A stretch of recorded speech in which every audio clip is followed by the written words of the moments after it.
Hi, it's Dave from Game Fondue Reviews. In this video, we're going to take a preview look at a game on Kickstarter, Shenanigans the Musical. Shenanigans the Musical is a social deduction card game in which players are members of a band in total disarray and they have to convince the manager to eject someone from the band. So let's jump right in with a description of the rules, see if the example turn's being played, then I'll be back for some closing remarks. This is the prototype of Shenanigans the Musical, set up for a 5-player game. To set up, you're going to set aside the artiste and the manager card because they're used in every game. Then you're going to shuffle up the yellow and green cards all together and the red and blue cards all together. And along with the manager and the artiste, you're going to form a stack of a certain number of each card type. For instance, in a 5-player game, it's going to be the artiste, the manager, 2 yellow and green cards, and 1 red or blue card. Then you're going to deal out a card to each player, which is face down. It's going to be for their eyes only. They can take a peek at it and see who they are. Then you're going to choose a first player, give them the first player card, and you're ready to start the game. The game is played over 4 phases, which are a power phase, a muddle phase, another power phase, and then the end game or the ejection phase. During the first power phase, the first player is going to start. They're going to do that by peeking at their card and seeing what their ability is. They're going to have a certain ability here. They're going to read it out loud and then they're going to perform it.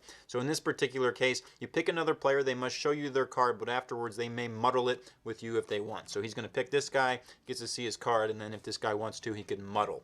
What muddle means in this game is you take the cards, either behind your back or under the table so people can't see them, and you can either switch them or not switch them. So in this particular case, he may have switched the cards, he may not have, you don't know. You can't look at your card freely during this game. You can only look at it at the beginning, or before you do a power, and then at the end of the game. The only other thing to note about powers is some powers allow players to choose another player to use their power. If, for instance, the artiste chooses another player to use their power, they're going to use their power right now, but they're still going to get a turn in clockwise order. It doesn't count as using their turn at that time. But once everybody's had one turn around the table, we're going to move on to the muddle phase. In the muddle phase, you once again begin with the first player, and they're going to have the opportunity to muddle their card with the card of somebody else's. So for instance, he might choose to muddle with this guy. He's going to hide the cards. We don't know if he switched them or not. Only he will know at this time. And he can certainly lie or say whatever he wants. But it's important that you cannot look at your card at any time during the muddle phase. So everybody's going to get one opportunity to muddle their card with somebody else's. We're going to move on to the second power phase, which works exactly like the first. And after each player has taken their turn in the second power phase, we move on to the end of game or the ejection phase. At this time, everybody's going to peek at their card one more time.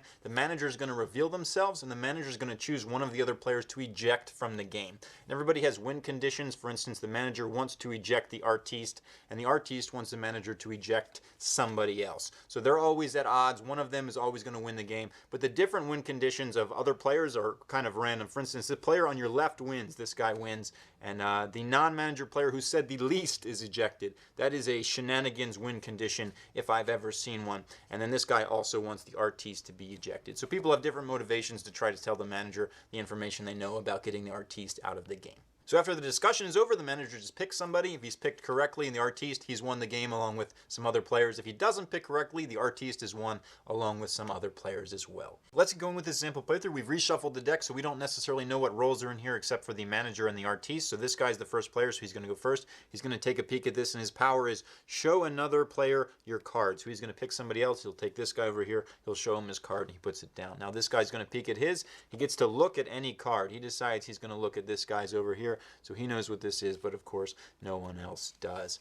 And then this guy's going to go and he's going to look at another player's card, so he decides, you know what, I'm going to look at this guy's card. So he looks, and that's how that works. And next we've got the artiste himself, and he has 3 options, but he's going to choose to muddle 2 other players. So he's going to take these 2 guys behind his back, and he may or may not have switched them, and he can certainly tell people whatever he'd like. And then lastly, the manager must muddle 2 other players' cards. So he decides he's going to muddle this guy and this guy over here. So now they've done that, and now they move on to the muddle phase. So the muddle phase, this guy once again is first. He's going to pick himself and somebody else that he might want to muddle with. So he decides over here he might want to muddle with this guy. So he's either switched them or not. Nobody knows. Nobody can actually look at their card during this phase. And this guy is going to do the same thing with this guy over here. And they've done that. And now this guy over here is going to do the same.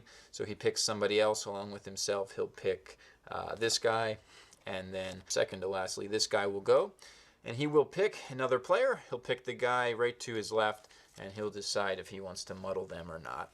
And then the last guy will take a turn just the same way. Then they're all going to have one opportunity to look at their card again in the power phase and do the ability. And then we're going to jump ahead to the ejection step so you can see what the end of the game looks like. Welcome back. Everybody's had an opportunity to perform their second power phase. So we move on to the end of game, or the ejection phase. So the manager alone is going to reveal himself. Nobody else reveals themselves, of course. They can certainly lie about what they are or their motives. The manager is going to pick somebody to eject, and of course the manager wants to eject the artiste, but other players have different motivations. Just as an example, this guy wants the artiste ejected, but he cannot suggest that the manager eject him or he will lose. So the manager is going to pick somebody after the discussion. He happens to believe it's this guy over here, so he picks him, and it was the artiste. So different players in the game are going to win, and different players in the game are going to lose. Without going into each of their own win conditions, these three guys over here win, and these two players would lose. I'm not sure if I played the final version of Shenanigans the Musical, so I'll avoid talking about specifics here, but conceptually I can certainly share what I thought of the game. Firstly, the rules are very simple, and that's appropriate, for a game of this weight. It's a very light social deduction game, but you can teach it to anybody in just a few moments, and the power phase actually repeats in the ejection phase. There's nothing to really go over. Somebody gets ejected by the manager. As far as the theme is concerned, I really enjoy it. It's kind of unique. You're not in many games where you can pretend you're in a band, and there's different cards, associated with that, like the versatile percussionist and the wealthy harpist and things like that. That just keeps it interesting. I like how there's so many different roles. The manager and the artiste are in every game, but everything else is significantly varied.